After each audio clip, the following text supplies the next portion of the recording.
What's up YouTube? It's your boy Nash here. Welcome back to the channel. Now before we get started with this week's episode of Yu-Gi-Oh's Biggest Issue, the road to 200 subs has now come to a close and we are now 242 subs away from hitting 500 subs, and who knows, maybe we might hit 500 subs by the end of the summer.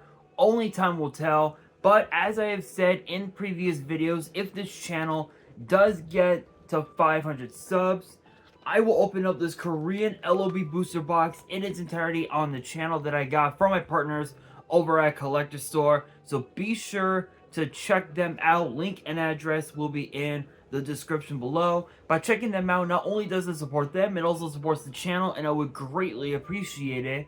On the hopes to potentially pull a Blue Eyes White Dragon, a Dark Magician, a Red Eyes Black Dragon, a piece of Exodia, Monster Reborn, Pot of Greed. The possibilities are out there.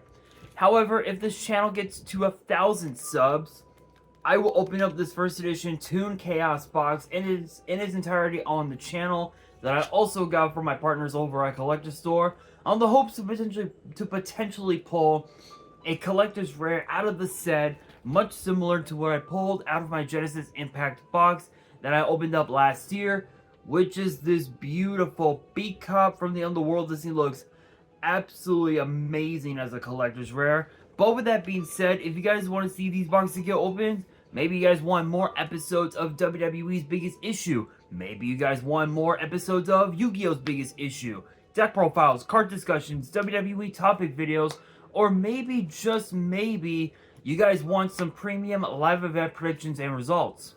Well, if you guys want all of that and more, my channel is the place to be. So if you guys are new to the channel, and I know that a lot of you guys are, because more than 85% of you guys are watching the content, but you guys have not even subscribed. And to top it all off, we got to get more women to watch the content as well. So if you guys are watching the content, you like the content, and you want more of the content, but you guys have not subscribed as of yet, then make sure you guys do indeed subscribe to the channel, turn on the notification bell, smash that thumbs up button on this video, and as always, make sure you guys are following me on all of my social media. All of my ads will be in the description below, as will the info to my fan mail. It'll also be in the description as well. And I want you guys to post in the comments below answering the question of the day, which is basically this week's episode. But the question of the day is this: what cards would you guys like to see get printed in Terminal World 2? Let me know down in the comments below. And we actually found out just this week that we are getting Terminal World 2, and I'm not so sure how I feel about it, because you look at Terminal World 1 and it's very weird.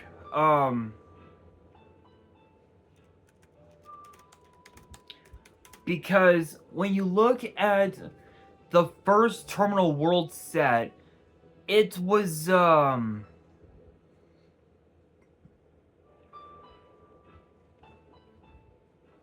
it was pretty interesting, if you will, and for some reason they never made it a TCG set. They only made it as they only release it as an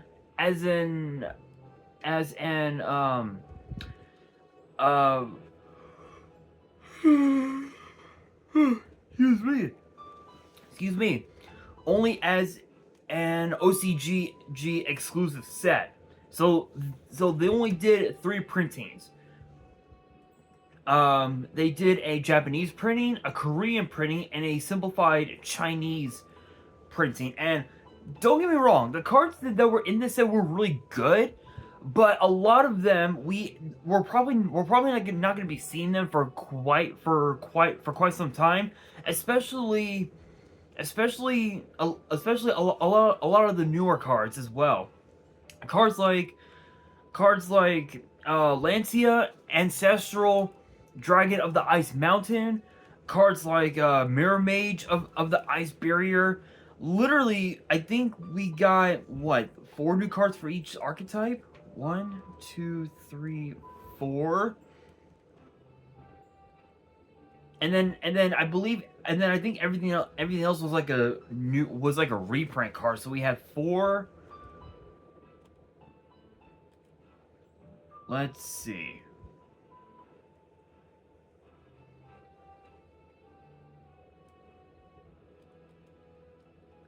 Five, 6, 7, 8. So I think we ended up getting about 12 brand new cards, 4 for each archetype. So we ended up getting 4 new cards for Ice Barrier, 4 for Gen X, 4 for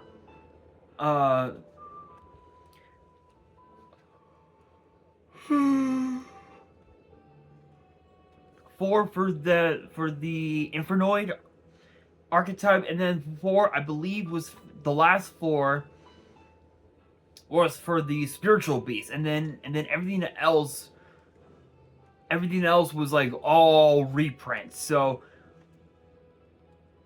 what I find so interesting is that it's gonna happen again with Terminal World 2. The only thing, though, is that, again, all 12 of those new cards, we're pretty much guaranteed not to see them anytime soon. We won't be seeing them at all anytime soon. We're probably not gonna see them until we get them in like a future like core set, or perhaps maybe even a future 10 set, which is possible. But with this one, with Terminal World 2, this is probably gonna be one of the worst sets among the two, because with the first one, we ended up getting cards. Excuse me. We ended up getting four new cards for 4 different archetypes: Ice Barrier, Infernoid, Gen X, and Spiritual Beast. With this set, Terminal World 2, we're getting new cards for 2 different archetypes that we already know of: Fabled and Jurak. Jurak sucks. Let's just be real. Jurak sucks ass. Like, it's not even that good. And then Fabled, I mean Fabled could still become a meta contender. I think the only way it could truly be a meta contender is if we got like some really good support that can actually make the deck actually playable. Because right now the deck isn't even that good. So if Konami were to print cards that makes the deck playable and turn it into a tier, at least a tier 2, maybe a tier 1 deck, it could have the potential to make its way to the level of a YCS, or perhaps even the level of a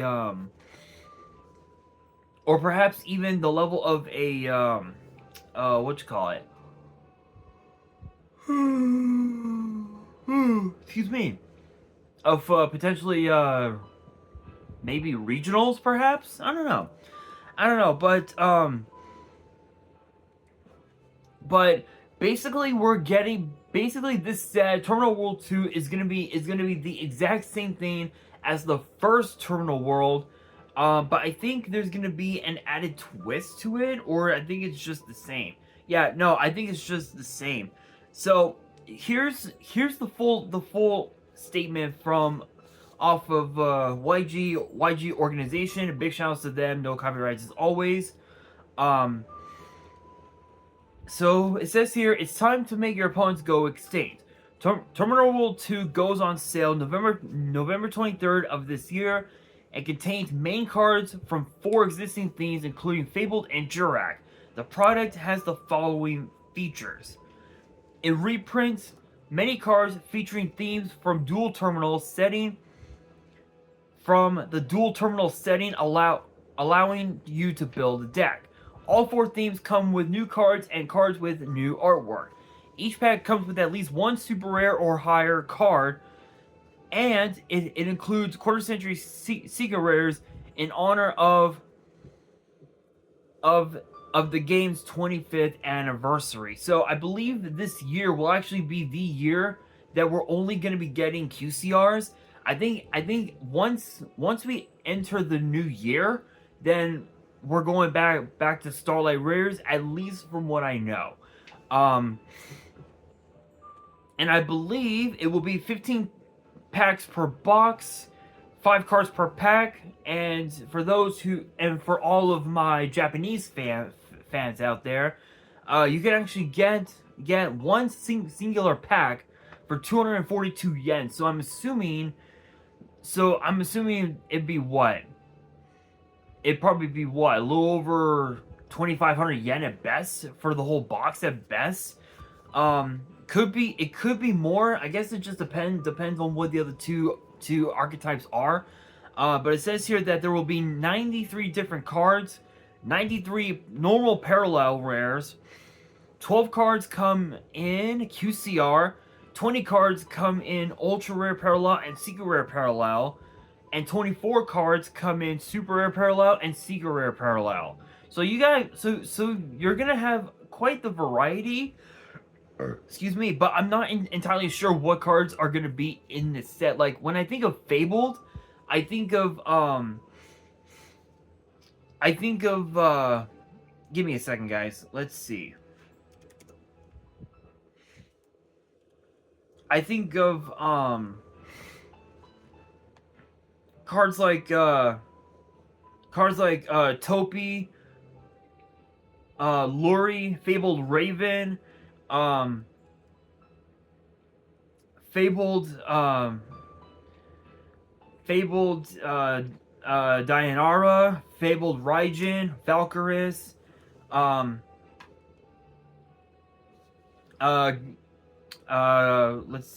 the Fabled Katsith, Ganesha, Pegasus, Unicorn, which, funny enough, Ganesha, the card, the Fabled Ganesha, a lot of these cards actually resemble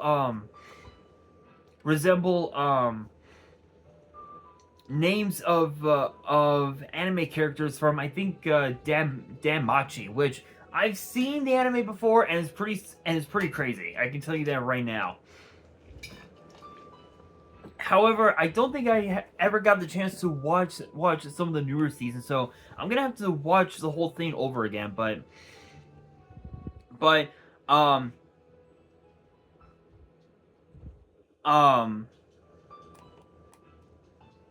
what's pretty crazy is that with Fabled, we're probably, if I had to guess, of the reprints, as far as like that can work with said archetype that's not part of the archetype, I could potentially see cards like Tour Guide being reprinted, Dark World Dealings being reprinted. Perhaps Formula Synchron could be in it. Levier could be another one. Beckoning Light, Phoenix Wing Wind Blast, Raigeki Break, Horn of the Phantom Beast, which Phantom Beast is a pretty slick card, especially with this archetype. I mean, it's possible, but we will just have to wait and see. Honestly, though, when I think of Jurak is like one of the worst. Like, it's literally like one of the worst archetypes possible, because there's really no. I don't think there's an extra deck for it. I'm not entirely sure, but there really is like no extra deck with this archetype whatsoever. Like none. Oh, actually, there are. Well, okay, there are some. There are some direct extra deck cards, but they all suck. They all suck, you guys. I mean, the only way you could make Jirek like an actual like decent like rogue deck at best is if you added is if you had cards in your extra deck such as uh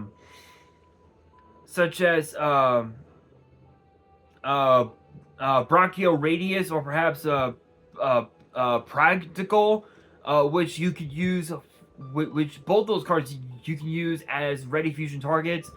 Dolka, Logia, Granosaurus, Giga Cannon, Clearwing Synchro, Dawn, Dragster, Draco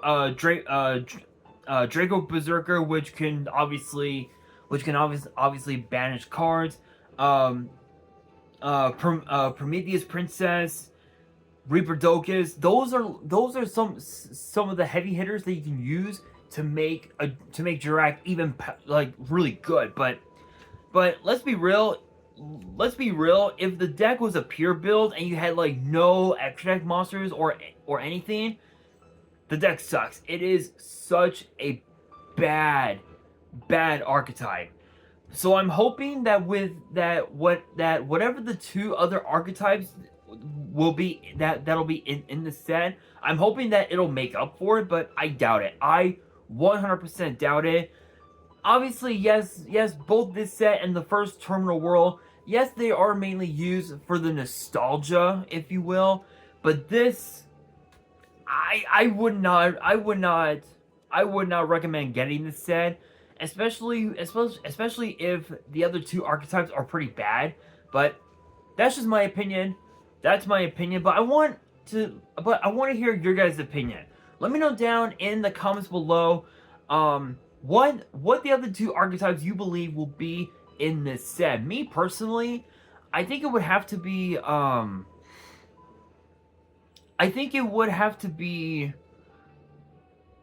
potentially